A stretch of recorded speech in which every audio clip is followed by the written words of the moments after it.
Bienvenidos. Vamos a entrarnos en el libro de Eclesiastes, un libro bastante especial, ya que es considerado uno de los libros de sabiduría por la gente de Babilonia. En hebreo es Ojohelet o predicador.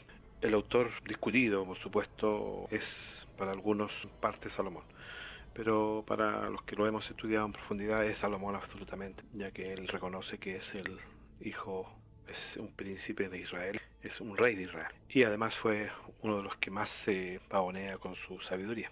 Vamos a analizar ahora lo malo y lo bueno de este libro. ¿Por qué lo malo y lo bueno? Porque sucede que comienzan en este libro a notarse las grietas y la falta de espiritualidad, ya que está ocupando fríamente análisis humanos, razonamientos humanos y lógica humana, con una sabiduría lógicamente muy terrenal. En general, el libro de Eclesiastes es un reclamo por lo pasajero del hombre en la tierra. Es un reclamo frente a la aflicción de espíritu y se reduce todo a la vanidad, según este rey. Sabemos que Salomón tuvo una complicada existencia, muy especial en todo caso, ya que una de sus primeras esposas importantes fue una princesa de Egipto, y para los que hemos estudiado un poco más podemos saber de que Egipto es la cuna de muchas doctrinas esotéricas, ocultistas, y de hecho más de alguna contaminación había de recibir.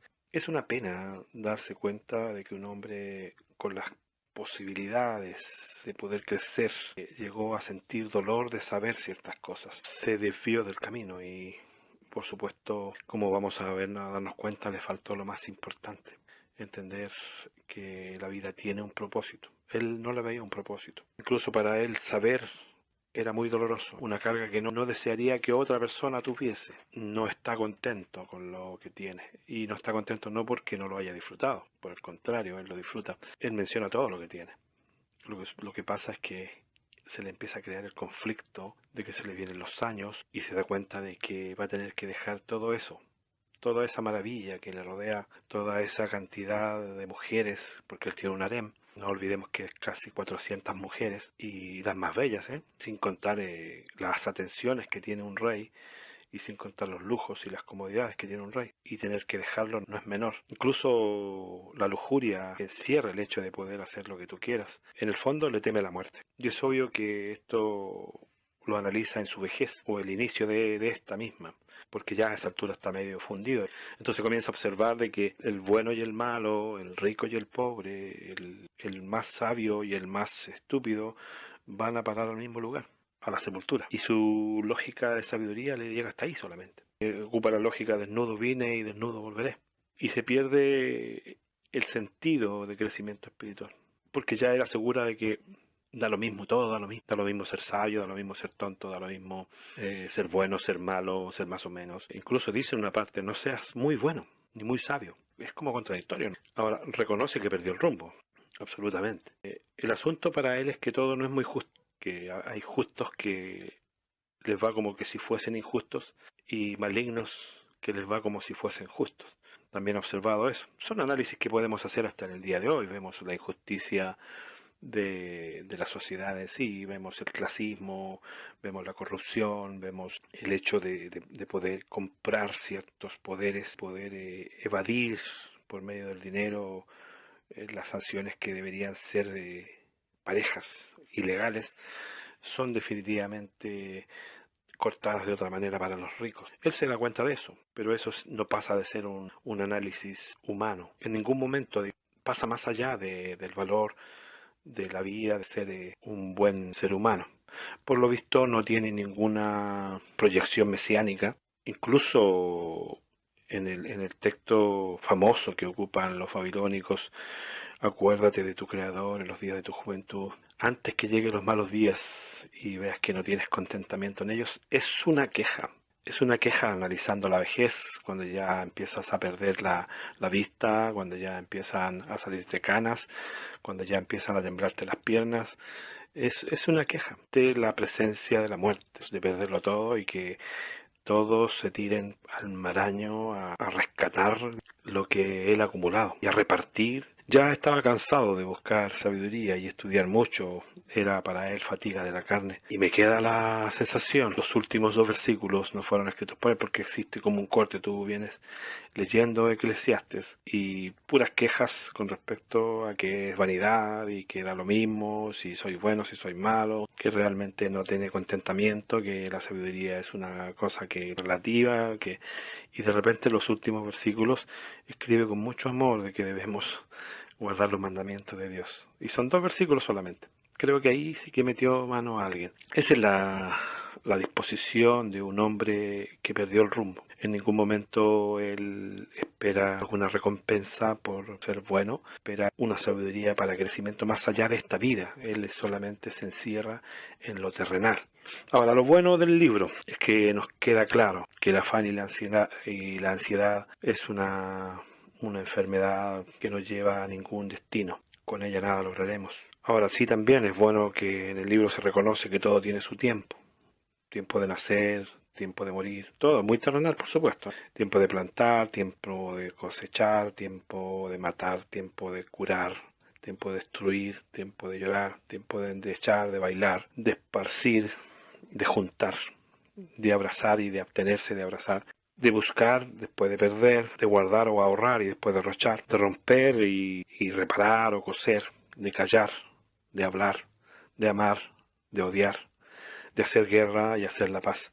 También lo que puede ser rescatable, lo bueno del libro es el conocimiento de la muerte. Este es un sueño, como hemos visto, que incluso Cristo cuando le avisan que había muerto el famoso Lázaro, él dice, no está muerto, duerme. Y es confirmado por Pablo cuando dice, no todos dormiremos. También nos hace el análisis de que la muerte es el proceso inverso a la creación, porque el hombre fue creado del polvo, de la tierra, con un soplo, y esto se invierte cuando el hombre muere. El polvo con el que fue creado vuelve al polvo, y el soplo, que fue el que le da la vida, vuelve a Dios. Hay otro comentario, que no pasa a ser más de eso, pero es importante, que está en el capítulo 10, dice, las moscas muertas hacen heder y dar mal olor al perfume del perfumista. Así una locura al sabio y honorable. Normalmente en la vida podemos tener un buen prestigio, podemos tener una buena reputación, tener un buen testimonio, y ese vendría siendo como el frasco de perfume. Pero cuando una mosca muerta contamina el perfume y lo echa a perder y lo hace heder, ya no sirve más nada. O sea, en otras palabras, que un error en nuestras vidas de una plumada puede hacer perder todo lo que hemos juntado como testimonio personal. Y es así. Un error hace borrar todo lo que sea bueno. Eso corre para cualquier relación de pareja, corre para cualquier testimonio de un buen cristiano. Bastaría un cristiano puede ser 50 años buen cristiano y al final cayó en adulterio y se perdió todo el frasco para atrás. Es así, lamentablemente es así. Ahora, el proceso de vejez tenemos que considerar tan criticado por él, tan temido por él, es inevitable. Y además es más corta la juventud que la vejez. Todos aquellos que tengan más de 40 ahora se darán cuenta de que nuestra juventud se reduce máximo 10 años y el resto es cuesta abajo. Rescatando lo positivo, como decíamos, nosotros tenemos algo que él no tiene.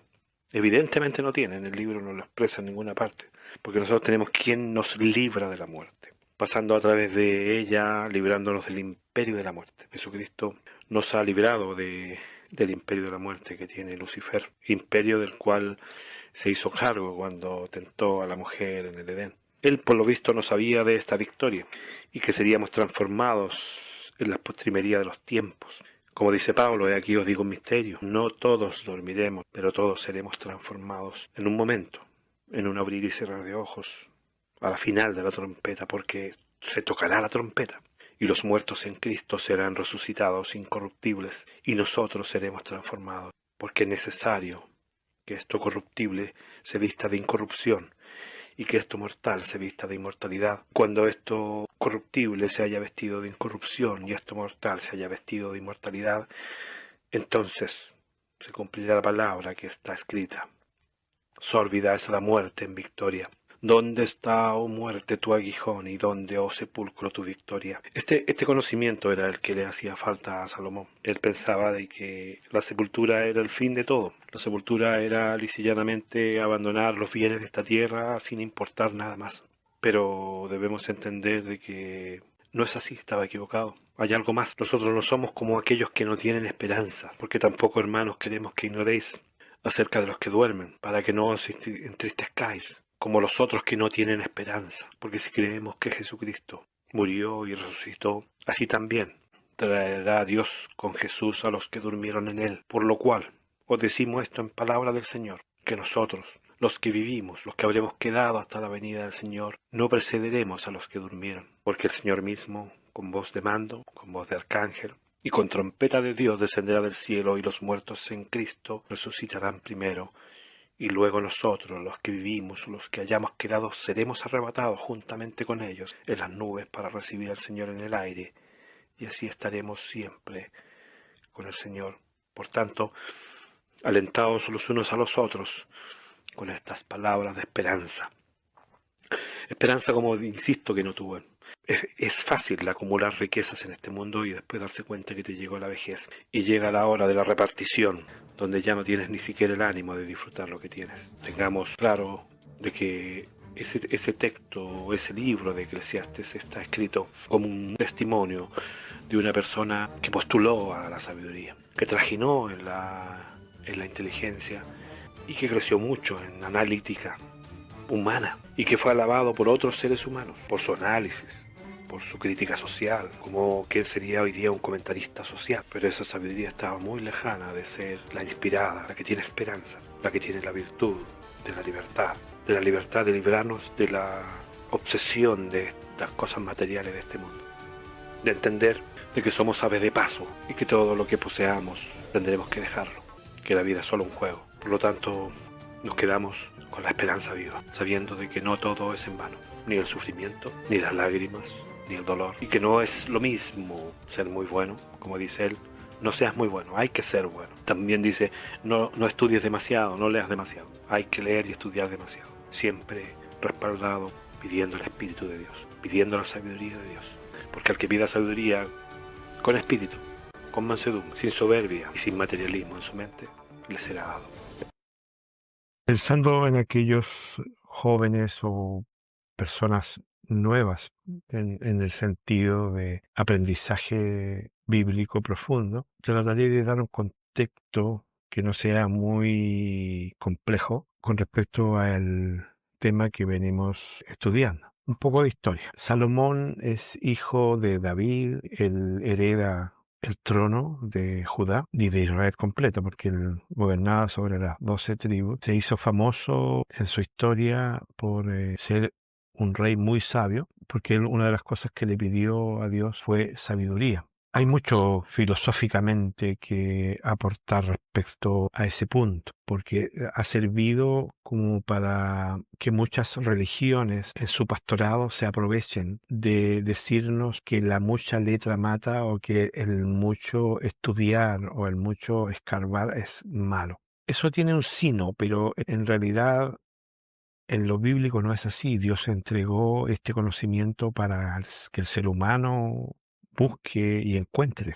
Lo que sucede es que no te cuentan la versión completa de la historia. Ustedes se recordarán el tema donde se habla del pecado de David ante la evidencia de la mancha tan evidente de parte de David en su existencia. Dios le dice que no es oportuno ni digno que él construya templo, sino que lo iba a hacer su hijo, en este caso Salomón, en un terreno, por supuesto, que ya había adquirido por precio David para construirlo. Eso también da un antecedente de que la explanada del templo les pertenece legítimamente a Israel para realizar el cambio que pudiesen hacer. Los que están usurpando el terreno son los árabes y no en sí el pueblo de Israel. Pero esa es una acotación aparte. El asunto es que ante magnífica obra en la sabiduría y en el empeño que pone Salomón en cumplir el sueño de su padre y de él mismo,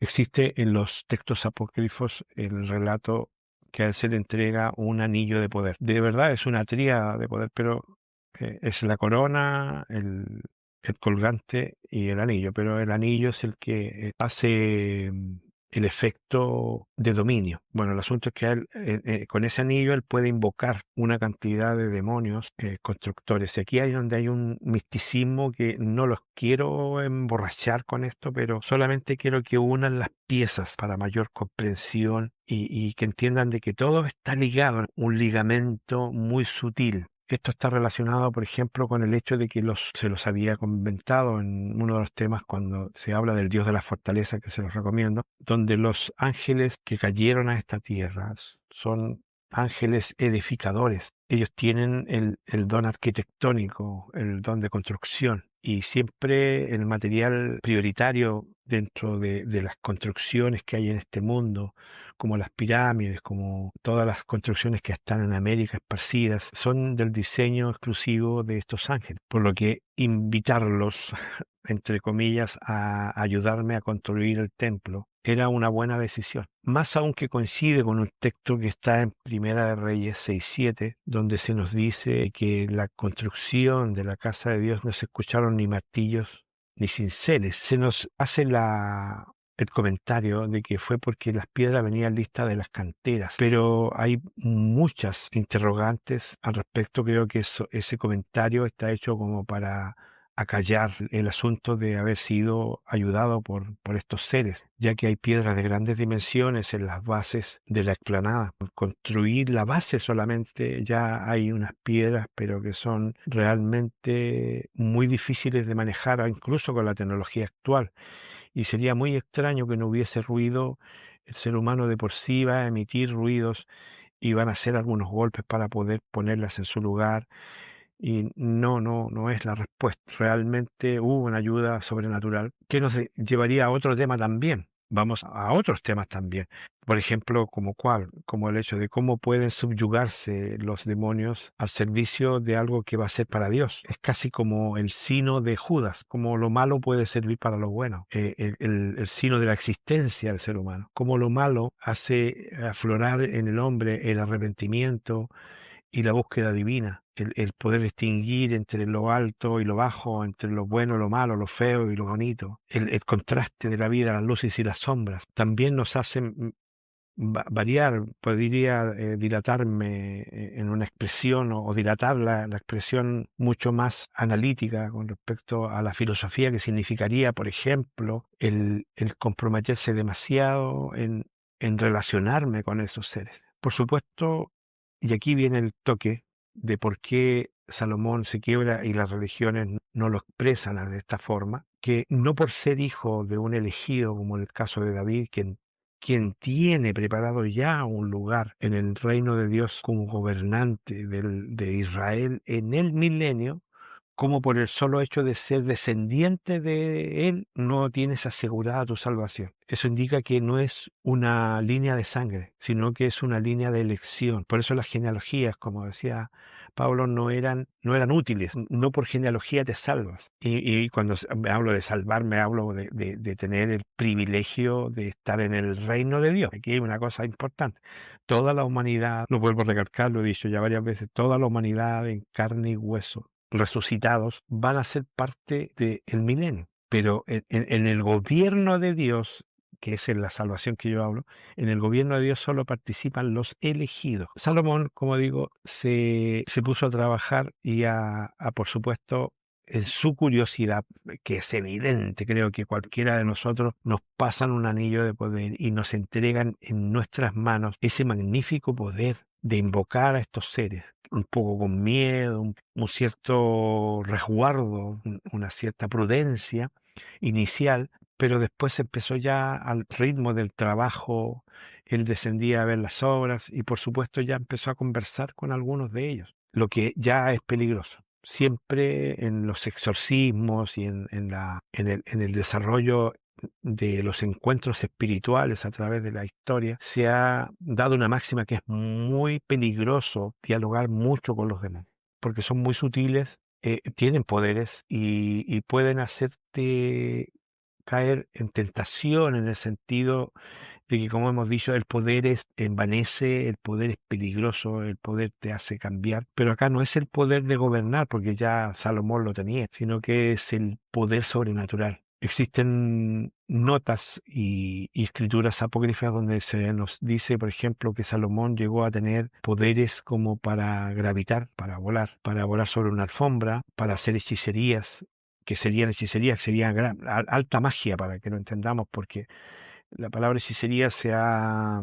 distorsionado un poco. Entonces él empezó a ver que el limitado ser humano podía hacer cosas que siempre también es el sino del origen del Edén, donde Lucifer le dice que Dios no te ha permitido que conozcas esto y le abre un abanico de posibilidades para transformarse en un gran mago, en una persona que maneja muchos poderes de dominio de otros seres humanos, de dominio de los elementos de esta tierra. Y por supuesto se empezó a perder en el fondo en la dependencia que tiene el ser humano, con menos poderes entre comillas, mágicos, pero más dependencia del amor de Dios, porque empieza como a haber una, si bien es cierto, una alegría de conocer de que existen poderes sobre la naturaleza, sobre la magia en sí, gran magia hablo yo, de gran magia. Entonces, obviamente empieza a haber una no dependencia divina, pierden esa inocencia de depender de un padre que nos cuide y todo. Nace una soberbia, una vanidad. Pues bien, después estos demonios normalmente hacen que el ser humano se tiente, como ha pasado con